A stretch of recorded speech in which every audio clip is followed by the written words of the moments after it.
Capítulo 5. Um avivamento em um monte de ossos veio sobre mim a mão do Senhor, ele me levou pelo Espírito e me deixou no meio de um vale que estava cheio de ossos. Eram muito numerosos e estavam sequíssimos. Disse-me ele, profetiza a estes ossos, e dize-lhes, ossos secos, ouvi a palavra do Senhor. Então profetizei segundo me fora ordenado, e o Espírito entrou neles e viveram e se puseram de pé, um exército sobremodo numeroso. 37. Haveria na história humana, fosse na sagrada ou na secular, um quadro mais ridículo que esse. É a encarnação da desesperança. Quem pode dizer que já pregou para uma plateia de surdos mudos? Um pregador lida com possibilidades, mas o profeta com o impossível. Isaías tivera uma visão de sua nação, em que ela estava coberta de feridas purulentas. Mas aqui, a enfermidade avançara e dera lugar à morte, e a morte, à desintegração orgânica. Agora ali estava um monte de ossos desarticulados, a própria imagem do desespero. Era uma situação que poderia ter uma legenda em letras garrafais, sem solução. Para se realizar o que é possível, não é necessário ter fé. No entanto, basta uma quantidade insignificante dessa substância que possui a força do átomo para se realizar o impossível, já que um fragmento do tamanho de um grão de mostarda será suficiente para realizar muito mais do que imaginamos. O que Deus pede dos homens é que façam, não o que são capazes, mas, sim, o que não são capazes. Pede que unam sua incapacidade à onipotência dele, para que a palavra impossível seja arriscada de seu dicionário. Os profetas são homens solitários. Andam sozinhos, oram sozinhos. O próprio Deus, ao criá-los, os faz diferentes do homem comum, não são fabricados em série. O divino princípio de seleção é inescrutável. Mas que ninguém se desespere, ou se julgue inútil por achar-se velho demais. Moisés estava com 80 anos quando assumiu a liderança de um povo escravizado e abatido, os filhos de Israel. George Muller viajou a vários países do mundo, mais de uma vez, e pregou a milhões e milhões de pessoas, a viva voz, com 70 anos.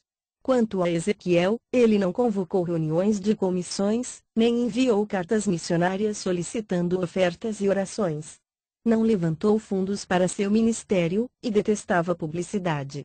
Mas a situação com que se defrontava era questão de vida ou morte, e a obra de evangelização também o é. Portanto, será bom que nossos evangelistas abram os olhos para que a satisfação teológica que proporcionam a seus ouvintes não arranque deles apenas uma simples exclamação, que homem inteligente, deixando-os a perecer em trevas. Então Deus ordenou a Ezequiel que dissesse ao seu monte de ossos secos, ergue-te e lança-te no mar. Ele disse, e foi o que sucedeu. Ali estava uma maldição. Saberia ele revogá-la? Ali havia morte. Seria ele capaz de transmitir vida? Ele não fez nenhuma exposição doutrinária. Caros irmãos, ouçam. O mundo não está querendo mais definições do Evangelho, e, sim, novas demonstrações do poder dele. Onde estão os homens de fé, não os doutrinadores, para operar nestes dias de tanta desesperança política e espiritual, e de tanto desregramento moral? Não é preciso ter fé para amaldiçoar as trevas, nem citar estatísticas sinistras, evidências de que as barreiras se desmoronaram e que a avalanche de impureza infernal encobriu esta geração. Doutrina? Já a temos de sobra, enquanto o mundo enfermo, triste, saturado de sexo, sobrecarregado ao peso do pecado, perece de fome espiritual. É nesta hora sombria, quando o mundo está adormecido em trevas, a igreja dorme em luz. E é assim que Cristo é ferido na casa dos seus amigos. E uma igreja trôpega é chamada zombeteiramente de impotente. Enquanto anualmente gastamos montanhas de papel e rios de tinta para reimprimir os escritos de mortos, o Espírito Santo está aí, vivo, procurando aqueles que queiram humilhar-se e confessar que, apesar de verem, estão cegos, aqueles que estejam dispostos a pagar o preço do quebrantamento e lágrimas, para então buscarem a unção do poder divino, num reconhecimento sincero de sua pobreza de alma, com os seguintes dizeres: esta igreja experimentará um avivamento ou um funeral. É esse tipo de desespero que agrada a Deus e deixa o inferno desalentado. Loucura, diz você. É verdade. Uma igreja sóbria demais não tem valor algum. Nesses dias estamos precisando de homens bêbados com o poder do Espírito Santo.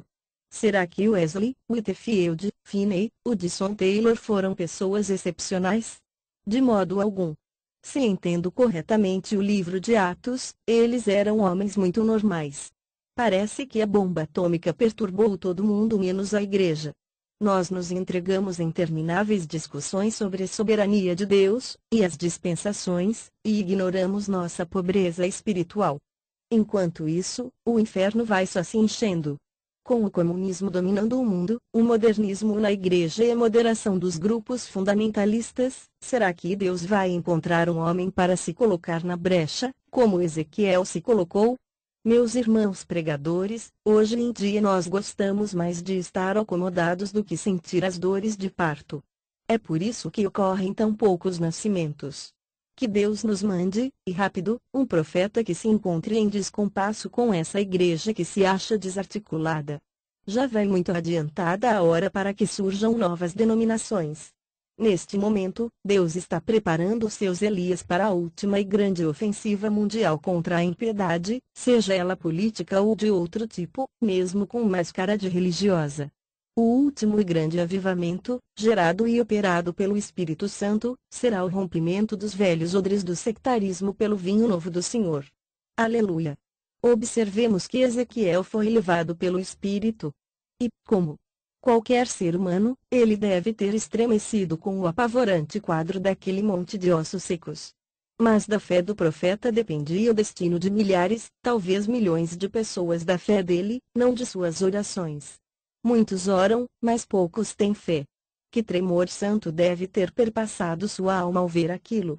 De espectadores, apenas o céu e o inferno. Se Ezequiel vivesse em nossos dias, certamente iria tirar uma fotografia deles para a imprensa. Depois, preocupado com estatísticas, iria contar os ossos. E quando as coisas começassem a se agitar, iria chamar outros para vê-lo operar, para que o colocassem na ordem certa no ranking mundial dos evangelistas. Mas Ezequiel não agiu assim. Vejamos o que ele diz: então profetizei segundo me fora ordenado. Aí está a questão, ele se tornou um tolo para Deus. Ossos secos, ouvi a palavra do Senhor. Loucura? É. Insanidade total. Ele disse para os ossos: ouvi, embora eles não tivessem ouvidos. O profeta fez o que lhe fora ordenado. Mas nós, para evitarmos constrangimento, modificamos as ordens de Deus, e assim passamos uma vergonha maior. Mas Ezequiel obedeceu. E Deus operou, como sempre. Houve um ruído. Ah, disso nós gostaríamos. Mas ele não confundiu barulho com criação, nem atividade com unção, nem agitação com avivamento. Deus poderia ter insuflado vida nesse monte de ossos com apenas um sopro de seus lábios onipotentes. Mas, não. Seria preciso uma série de medidas. Primeiro, ossos que batiam contra ossos e se ajuntavam, cada osso ao seu osso, agora já não são mais um monte de ossos. Um fenômeno desses nos deixaria desorientados, mas não a Ezequiel. Mais de que vale um bando de esqueletos? Eles poderiam, por acaso, lutar nas guerras do Senhor? Será que em tal estágio poderiam honrar o nome de Deus? Hoje, em nossas igrejas, há muitos guias cegos contando esqueletos que vão à frente. Estão andando, claro. Mas ainda não nasceram. Ao ver suas lágrimas, dizemos: creia nesta promessa. Contudo ainda não possuem vida. Falta carne sobre os esqueletos, depois revestirem-se de pele. E ainda assim teremos apenas um vale cheio de cadáveres. Seriam eles de algum valor para Deus? Por enquanto não. Têm olhos, mas não veem, mãos, mas não podem lutar, possuem pés, mas não podem caminhar. É nesse estado que ficam aqueles que vão à frente, caso não ocorra um último ato. Profetizei como ele me ordenara. Ezequiel perseverou, resistiu ao ataque das dúvidas. Em vez de se sentir desanimado à vista dos esqueletos e cadáveres, acreditou que Deus estava com ele. E, a sós com Deus, perseverou. Profetizei como ele me ordenara, e o Espírito entrou neles e veio VRM. E, hoje, quem é que pode dizer isso? Profetizei como ele me ordenara e eles veio VRM. Nós, os pregadores, podemos facilmente atrair multidões. Com vistosos cartazes de propaganda, música, divulgações, pregações pelo rádio, conseguimos isso. No entanto, nem ao menos temos certeza de que Ele nos chamou para o ministério. Estamos sentindo, de fato, de todo o coração um peso pelos que estão se perdendo? Será que o fato de que 85 pessoas estão morrendo sem Cristo a cada momento nos causa pesar, transforma nosso cântico em lamento, e coloca em nós um espírito angustiado? Será que neste exato momento poderíamos fitar o rosto do Deus vivo, já que Ele está sempre olhando para nós, e dizer: ai de mim se não pregar o Evangelho? Será que poderíamos realmente afirmar: o Espírito do Senhor está sobre mim, ungindo-me para pregar o Evangelho? Somos conhecidos nos infernos? Quero dizer, será que os demônios podem dizer de nós: conheço a Jesus e sei quem é o pastor fulano? Ou será que, quando pregamos, eles indagam: mas vós, quem sois? As pitonisas políticas não nos oferecem augúrios muito auspiciosos, e os maiores estadistas do mundo hoje estão tentando cantarolar para ver se conservam o ânimo um pouco mais elevado. O cidadão comum observa tudo confuso, enquanto as diversas seitas tentam mostrar-lhe o caminho do céu, cada uma à sua maneira. E esse cidadão já ouviu a pregação do Evangelho com os ouvidos físicos, mas seus olhos nunca viram, e sua alma nunca experimentou a visitação divina. E ele tem todo o direito de nos perguntar: onde está o seu Deus? O que lhe responderemos? Uma das experiências mais penosas para o ser humano é encarar a verdade de frente. Achamo-nos tão acostumados às pregações que, ao ouvirmos um sermão, quase já sabemos o que o pregador irá dizer no momento seguinte. Mas a espada dele está cega, se comparada com a verdade de dois gumes que nos oferece o Espírito Santo. Temos a impressão de que os pastores e pregadores do mundo todo levantam o mesmo clamor de desalento à vista da ineficiência do evangelismo moderno. Talvez pudéssemos até denominá-lo evangelismo relâmpago. Por uns instantes produz um brilho intenso, mas logo se apaga. É possível que ainda haja um sopro de vida de avivamento nas igrejas, mas não estamos conseguindo despertamento entre os milhões de povos sem Deus. É verdade que milhares e milhares de pessoas estão assistindo a nossas campanhas de evangelismo em massa, mas na maioria são crentes ou gente que frequenta a igreja. O de que precisamos é de um novo General Boat que atinja os perdidos, tanto ricos como pobres. Os crentes do passado costumavam cantar um hino que dizia: bem-aventurados aqueles que de coração quebrantado, com profundo sentimento choram seu pecado. Nessas linhas estão contidos três elementos vitais: coração quebrantado, choro e pecado. Primeiro, coração compungido e contrito não o desprezarás, ó Deus. Aliás, ele só usa vasos quebrados. Quando Jesus multiplicou o pão, primeiro pegou os pães do menino e partiu-os. E só então pôde alimentar a multidão. O vaso de alabastro é outro exemplo. Só depois que ele foi quebrado o aroma encheu o aposento e o resto do mundo. E Jesus também disse: isto é o meu corpo, que é partido por vós. E se para o Senhor foi assim, não deverá ser também para o servo? Pois quando procuramos salvar nossa vida, não apenas a perdemos, mas também destruímos a de outros. Em seguida, chorar pelo pecado. Jeremias clamou: oxalá a minha cabeça se transformasse em águas, e o salmista diz: torrentes de águas nascem dos meus olhos. E irmãos, nossos olhos estão secos. Porque nosso coração também está. Em nossos dias, é possível ver-se uma religiosidade despida de compaixão. Que coisa mais estranha! Certa vez, alguns oficiais do Exército de Salvação escreveram a William Booth que haviam empregado todos os métodos possíveis para levar pessoas a Cristo, e nada.